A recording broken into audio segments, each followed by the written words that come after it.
Hello, welcome to Drawing with Bubbles. Today I'm drawing Moana from the newest Disney princess movie, which actually, when I'm recording this, is not out yet, but it's going to be really soon, and I'm actually very excited for it. So, it wasn't requested by anyone, but I just had to draw it, and especially since the movie's coming out, I figured it would be perfect. So, even if you don't want to see it, it's here. I'm drawing it right in front of your eyes. And it appears to be frozen, but that's okay. I'm probably just getting something to eat. And you can see, as it flips to transparency over and over, that's because I kept drawing on the wrong layer. I would draw on the base layer instead of the layer for drawing on. And so I had to select it and then copy it and paste it on a new layer and then delete it and then refill the layer with white. But it's just not fun business. But anyways, one thing I wanted to mention about this drawing is I focused, not too much, but I tried to put some effort into the likeness of the character because Moana has a really unique face and just body structure, and I really wanted to capture that, at least as best as I can. So maybe you noticed that, maybe you didn't, but oh well. And I'm already starting on the line art because although her outfit is super detailed, I didn't really include much of it in the sketch because most of it could just be done in the line art, so I just put a really basic idea of what I wanted to do, and then I could just do it in the line art. Now you can see I'm working on the hair. At first, I just had in mind, oh, Moana's hair is curly, so I started drawing curly hair, but it just did not look like her hair. And so I decided to shut off the recording software, go look up an image, try out a few different styles, and then what you see here is what I ended up with, and I'm actually pretty happy with it. Fun fact about this drawing, well, not really about this one, it's related, but so earlier this summer I drew a picture of Moana, and I don't like looking at it, but for your amusement, I'll put it up on the screen.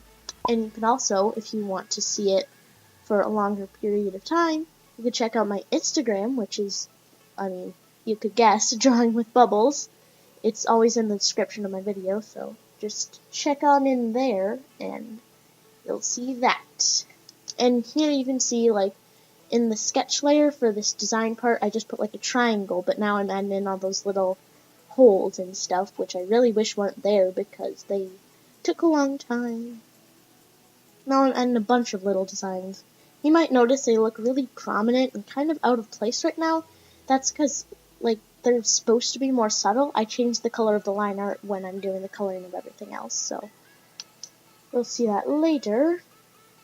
One thing that kind of gave me trouble with this piece was the hand placement. It just did not look right. And you might notice her pose in general just looks really weird right now. She looks like she's dancing, but she's not.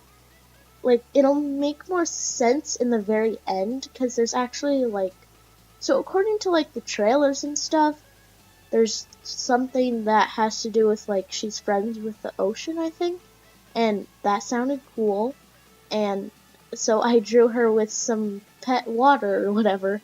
The main reason I did is because, I think in, was it my third video?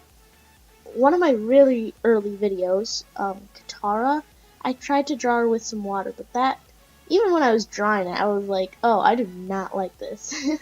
So I'm just trying again. I used some references, and I'll talk about it more when I get to it. But right now, I do want to talk about what I'm doing. So underneath her, skirt, she has this straw skirt, and that's what I was just drawing, and I didn't want to draw on all the straw because I felt kind of lazy and I wanted to try this out. So I created a new layer and I turned on a layer style called stroke. So I just made it be white with a black stroke on the outside, like an outline. Then I could just draw it in and it looked like it already had line art without me having to draw it. And then later I could just change the color of the white. So that was pretty nice and handy, and it saved me a lot of time. Now I'm working on the coloring, which was so much fun because, I just like the colors. Like that pink that she wears, what can I say? I just really like that color, so that was a lot of fun. And you can see right there, like, it kind of took me a few tries to get the color. At first I had this more, like, pink color rather than more orangey salmon. So I had this really pink color, and, like, I was gonna use it, but then I was like, okay, maybe I should try a different color, and I tried it, and I liked it just so much better, so glad I did that. So just a tip, like, if you want to, like, if something feels off about the color, don't be afraid to change it. It probably won't take as long as you have in your head. So, yeah. Now I'm doing a necklace, and I could not find any good references for it, so I just could see there was, like, a blue thing with a white thing over top. And so I just made the blue thing kind of look like a crystal, because that sounded like fun at the time. So, yeah. Now you can see I'm doing the water, so I created a new layer, and I colored in the water solid, but then I lowered the opacity of the layer, and then I added a gradient of this greenish color, because I noticed that in the movie, like, there's a lot of, like, teal and blue in the water.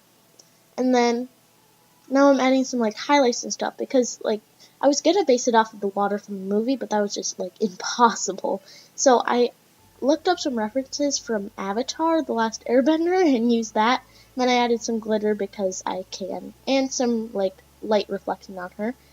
Anyways, that was the finished illustration. Remember to rate, comment your suggestions, and subscribe. Bye!